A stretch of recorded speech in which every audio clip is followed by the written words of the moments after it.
And it works like a charm when you do it right. Yeah, It's an absolute mess when you do it wrong. it can be. Okay, so we're here at the Tax and Asset Protection Workshop.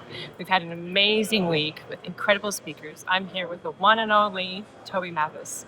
And all week we've been learning about strategies for legacy building, how to include a charitable component in your long-term real estate building strategy. So I'd love for you to recap some of this. If our vacation home buyers and rental property business thinking of you in the middle of thinking about building a real estate portfolio, how do they weave in legacy building as some kind of charitable component that they want to do in their families? All right. So the first thing you know is the United States, they have a little bit of a punishment if you own things in your own name, both from a liability standpoint, but also more importantly, probably for your folks, Yes. in an estate planning standpoint.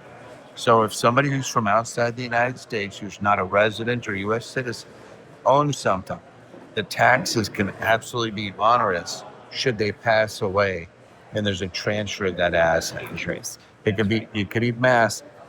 So what I would say to somebody who's considering doing this is make sure they have something that does not die in their home country, usually an entity, limited liability company, or a limited, or whatever works in that jurisdiction, and have that own the home in the United States through a United States entity like a limited liability. Right? Neither one of those dies. And so if something happens to the owner, it's much more, it's a seamless transition. So they can make sure that that property stays within their family. And this is not as complicated as it sounds. I mean, we have some real experts here that we're listening to this week. So now for our investors and followers who are U.S. entities investing perhaps in foreign real estate and building a portfolio in countries like Mexico, where we actually work a lot.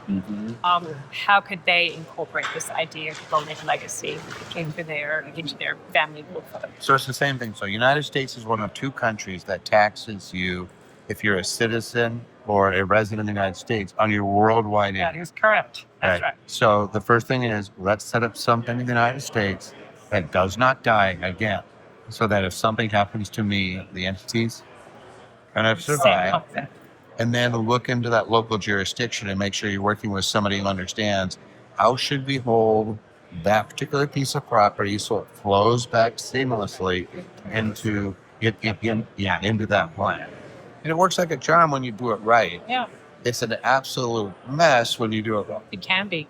So one of the things I heard you say today that was so interesting is about hosting meetings, hosting retreats, hosting maybe hosting and sponsoring mission trips as well. Many of those things do tie well when you have destination property like that. Yeah. How can families and investors weave in a little bit of that into their Mexico real estate? Yeah, so let's say that we have Mexico real estate in a U.S. company. That's right. The U.S. company is allowed to contract for the use of that property. And depending on whether you use that property as a residence, it could be tax-free money to the owner and deductible revenue to the business, which is a perfect scenario. If you're doing like maybe monthly or a weekly or Quarterly or annual retreat, something like that. Yep. And making your property this marquee, beautiful luxury villa, making that available through an auction or a donated stay or something like that. How does that work? So in all those situations, of course, they have nuances, right? So like if I am receiving money, I want to make sure that the type of money I receive, I don't have to declare as income. If I am receiving money that is declared as income, in the United States, I can still use United States depreciation laws to remove the taxability of that income in the United States. But you still have to deal with the whole jurisdiction where they may not recognize that same thing.